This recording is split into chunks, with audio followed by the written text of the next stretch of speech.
State lawmakers are responding to the racial crisis with legislation. House lawmakers are working on a bill that would make major changes to police departments all over Massachusetts.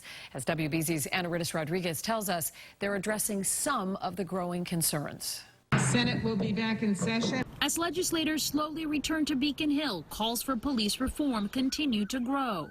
The demands begin with a civilian review board with subpoena power, which we believe is critically important. The NAACP now joining forces with several organizations and releasing a list of 10 community demands, among them removing law enforcement from schools, reducing the Boston police budget, and establishing a strong statewide peace officers standards and training. Massachusetts is one of only 6 states in the entire country that does not have some form of a process of this type. And that's one of the major ideas that we're focusing on. State Rep. John Santiago, a member of the Black and Latino caucus, pledging to take decisive action. He says police officer certification and enhanced training is part of a legislative proposal, gaining bipartisan support.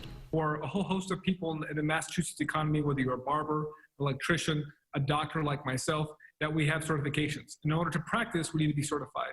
And so many states across the whole country have this certification process. And if you were to do something that would put that in jeopardy, let's say commit a crime or not follow the protocol as required, you could potentially use your certification. Santiago says the goal is to have something on the governor's desk before July 31st, the end of the legislative term. During his daily briefing, Governor Baker admits change is needed. I hope everybody at this point understands that there needs to be more transparency and accountability around law enforcement. It's critical that that legislation be bold. I'm Anaridis Rodriguez, WBZ News.